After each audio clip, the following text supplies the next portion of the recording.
Drahí bratia a sestry, to, čo je pre nás počas modlitby Fatimskej soboty veľmi dôležité, je modlitba svätého ruženca. A tento svätý ruženec je takým veľkým darom našej katolíckej cirkvi.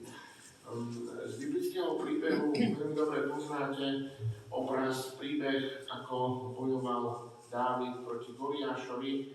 Nejde tu len o nejaký bojový alebo bojovú scénu, ktorá je v písme svetom zapísaná, ale je tu vyjadrenie toho, že aj my ako kráľ Dávid máme bojovať Božími zbraňami proti tomu, ktorý je veľakrát silnejší a na prvý pohľad sa nám zdá, že je to prehnatý boj.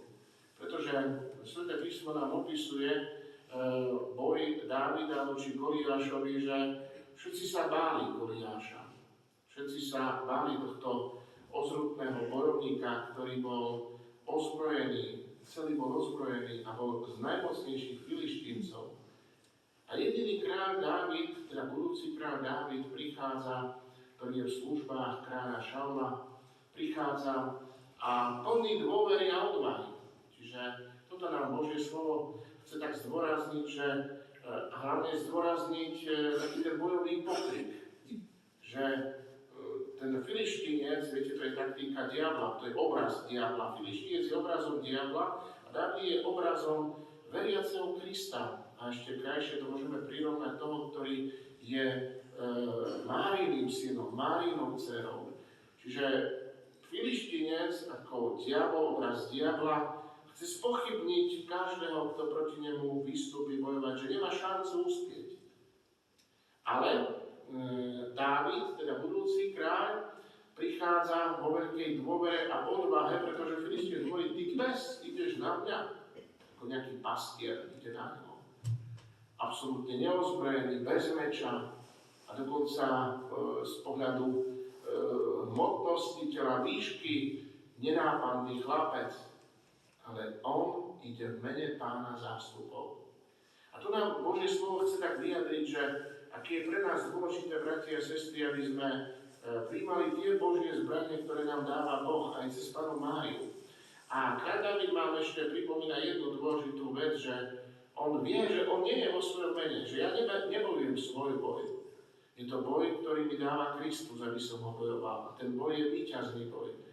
A Panna Mária, viete veľmi dobre, že v Medžugorji, poznáme to veľmi dobre, ja to stále zdôrazňujem, že máme tých 5 kameňov, lebo ten kameň to je ten nástroj, ktorý bol zabitý, alebo zbraň, alebo časť zbrane, pretože prak, poznáme prak, ktorý sa používal ako vojnová zbraň, ktorý sa tak zatočil, alebo jednoducho boli to na báze nejakého natiahnutia, boli také veľké praky, do ktorých sa dávali také veľké kamene, boli to postavené na takých drevených vežiach.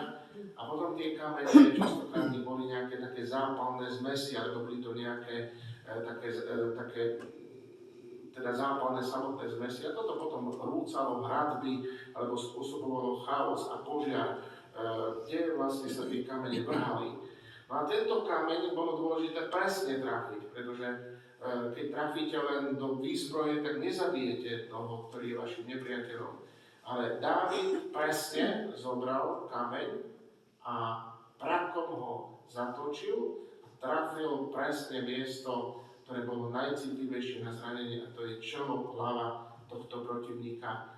Tak by sme si mohli domyť, že tá hlava je takým centrom, že aj toho zlého ducha zasiahnuť ho musíme priamo tam, kde je životne zraniteľný. A Panna Mária nám hovorí o týchto 5 kameňoch.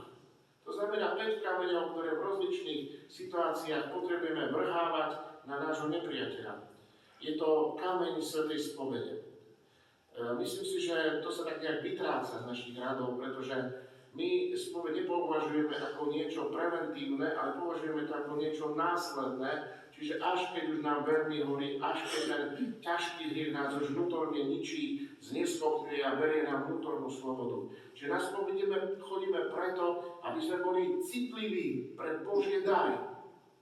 Nie aby sme znecitliveli vo vzťahu k týmto Božím darom, pretože hriech má opačný účinok, čiže stále viac a viac nás ponára do nepoznania, zaslepenosti a tak ďalej. Aj slabosti bojovať proti hriechom. Čiže to je takisto akýsi prameň sily nového začiatku, aby sme neboli znechutení. Potom je to svätá omša. Pozrime sa, my sme takí generácia, ktorá je taká sebestačná, tak uspokojená. Dobre je nám doma, na pohovkách. A diabol má ešte takú jednu taktiku, že nás tak unaví, že nám nahovorí, si unavený, bolí ťa hlava, alebo jednoducho máš ešte také povinnosti. Ale to sú všetko len také tie mentálne pokušenia, ktoré nás zostavujú preto, aby sme tu prišli a nabrali skutočnú obetu a prijali skutočnú obetu a prijali skutočnú silu do svojho života, čiže Eucharistia, ktorej sa máme aj kláňať. To je takisto veľmi dôležité, aby sme mohli v mene Pána zástupov bojovať a chváliť Boha v tom duchovnom boji. Potom je tu dôležitý nástroj, ktorý nás tak pripravuje aj na Svätý pôst, čiže to je také, niekedy to používame tak jednorázovo, ale tak systematicky a vytrvalo, aby sme radosne žili svoj život s Ježišom. Aby v našom živote bola radosť z toho, že kresťanstvo nevnímame ako súbor povinností alebo nejakých obmedzení, ale že ten pôst nás dáva do takej vnútornej radosti a do vnútorného pokoja. No a potom je tu ešte aj Svätý Ruženec a Svätý Ruženec je veľmi silná zbraň. Ja by som práve chcel vyjadriť takú možno myšlienku vzhľadom na niektorých, mám také poľské materiály, ktoré rád si študujem. Niektorí kňazi tak zbierajú rozličné okolnosti ohľadom napríklad svätého Ruženca, ako Ruženec účinkuje aj z pohľadu niektorých kňazov, exorcistov, z pohľadu toho, ako vlastne ten samotný nepriateľ našej duše dáva najavo, aký je nešťastný, keď sa niekto modlí Ruženec, lebo máme aj také čierne zjavenia, keby sme to tak mohli nazvať, že démon sa tak zjavuje, napríklad v jednej situácii kričal démon, si vrah, zabíjaš ma, pretože každé zrnko, ktoré posúvaš v ruke, keď sa dlho modlíš, hynie.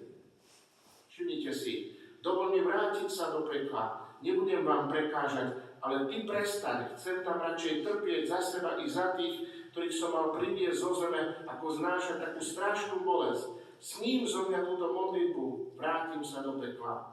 A diabol preklínal. Keby ľudia vedeli, že majú na dosah ruky zbraň, sedel by som sám v pekle.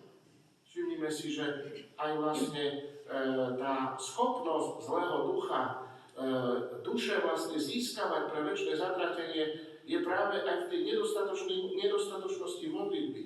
Lebo častokrát diabol pri tých mnohých, keď sa zjavuje a kňazi, keď sa modlia za ľudí, ktorí napríklad majú nejaké posadnutia, tak hovorí, že vy nepočúvate pápežov, nepočúvate svätých prorokov, ani vlastné srdce. Lebo vlastné srdce by nám malo pripomenúť, že keď sa pomodlíme ružence a ktorí sa pomodlíte ružence, 3 ružence, aký veľký pokoj pociťujete, akú veľkú ochranu pociťujete. Nielen vo svojich rodinách, ale vo svojich životoch, ale aj v našej farnosti. Pretože aj naša farnosť je osobitne chránená, keď sa tí, ktorí sa modlia v úprimnosti srdca a neľutujú ten čas a neľutujú ani tú námahu. A víťazím nad vami vďaka vašej hlúposti a pýche. Zjavuje to zlý duch. Nebojím sa vás, ale bojím sa ruženca. Samozrejme, tu treba jedným dýchom povedať, že keď diabol nám hovorí odlož ruženec a dám ti všetko, len odlož ruženec, čo nám môže diabol dať? Televízia, seriály, rozličné aktivity, zamestnanosť, pohltenosť prácou, pohltenosť činnosťou rozličnou a také odkladanie, len ruženec sa nepomodlí. A viete, aké je dôležité sa modliť ruženec v spoločenstve? A preto, keď sa modlíme, tak načúvajme jeden druhému, aby sme sa tak aj jednotne modlili. A v takej vrúcnosti srdca, aby sme načúvali svoje srdce, načúvali svojmu srdcu, ako keby sme hovorili stále Ježiš, Mária, Jozef, milujem vás. Stále, aby toto bolo v tom našom srdci. Počas súkromnej audiencie pre Poliakov v roku 1981 Ján Pavol II, svätý Ján Pavol II rozprával o modlitbe exorcizmu zloženého pápežom Levom XIII, ktorú však nemôžu používať laici. Čiže je modlitba, ktorú môžu používať iba kňazi. A po chvíli vyňal z vrecka ruženec a ukazujúc zo zhromaždeniu povedal, a citujem, ale predsa to je exorcizmus proti všetkým zlým duchom, dostupný aj pre laikov. Vidiac zaskočenie na tvárach dodal, aby ste nemali pochybnosti, tak ja v tejto chvíli dávam ružencu moc exorcizmu. To je obrovské poznanie. Čiže my vieme, že keď sa napríklad prežehnávame svetenou vodou, svetená voda, ak to robíme vo viere a v spravodlivosti, čistote srdca, má exorcizujúci účinok. Vyháňa všetko zlo a dáva nám ochranu, taký ochranný plášť.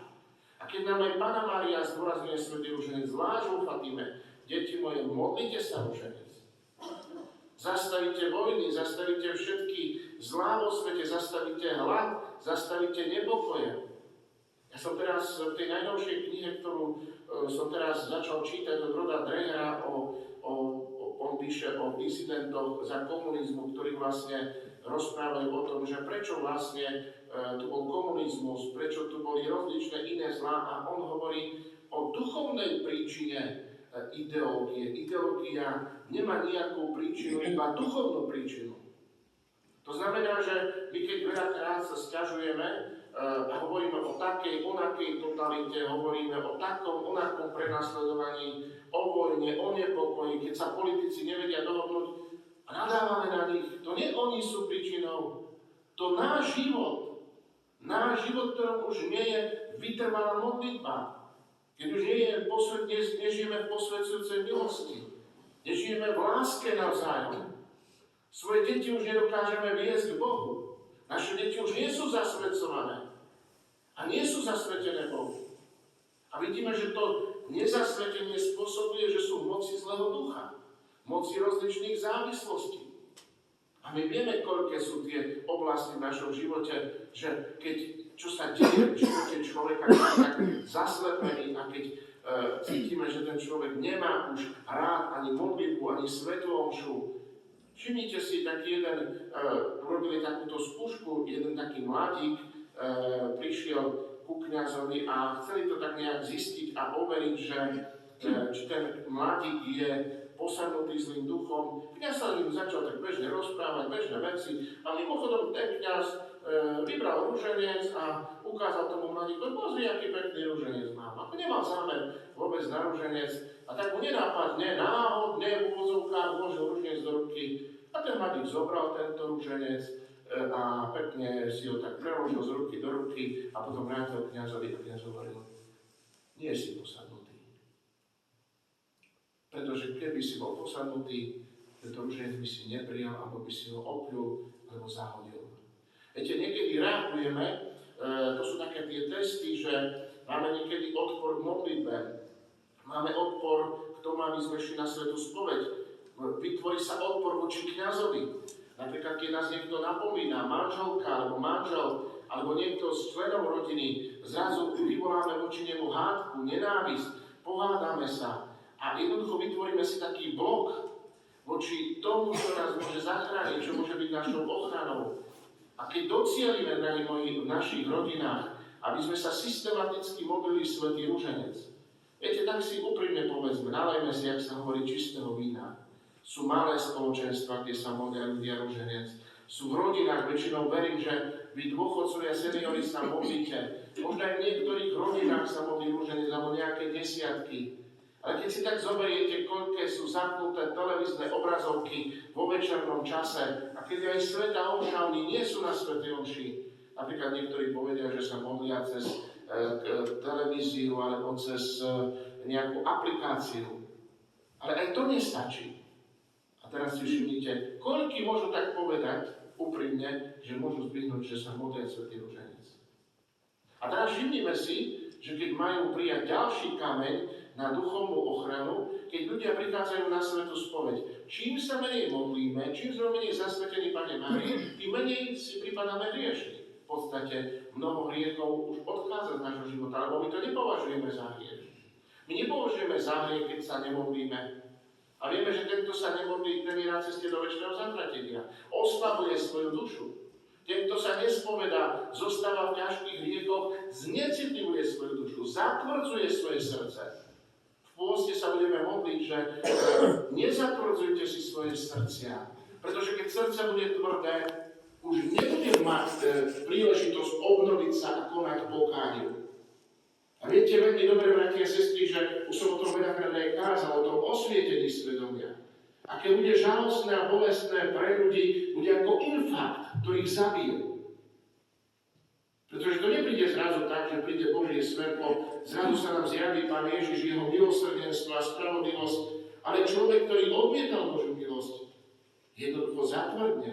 To je prirodzený princíp, ako vo fyzike, v chémii, keď ty celý život niečo odmietaš Božie, to, čo je prospešné pre tvoju dušu, tak ty to odmietneš aj v tej chvíli, keď Ježiš chce vstúpiť do tvojho života, keď ťa povoláva na večnosť. A keď niečo robíš systematicky, keď po niečom túžiš, keď si niečím celý život naplnený, tak tvoje srdce bude radostné, bude otvorené, bude sa tešiť. A nebudeš ani v strachu, nebudeš v úzkosti, nebudeš pobehávať sem a tam, čo ešte mám urobiť, čo ešte mám do poriadku. Keď Pán Ježiš hovorí o bedlivosti, tak hovorí o tom, že človek nebude mať čas. Ja to tak vnímam v súčasnosti vo svojom živote, že ten čas ide veľmi rýchlo. A ty nebudeš mať čas ani vykonať pokánie. A keď si sa mnoho vecí nemodlil, keď si ten čas nedával Bohu, kedy to odmodlíš? Z pohľadu času, z pohľadu intenzity, vrúcnosti srdca. Takže aj tento prostriedok, túto zbraň svätého ruženca aj dnes pri fatimskej pobožnosti zoberieme ako naozaj takú vzácnu vec vo svojom živote. A prosme o milosť, aby sme sa ruženie začali modliť s ešte väčšou láskou a vytrvalosťou, aby sme ho mali pri sebe. Posvetený ruženec.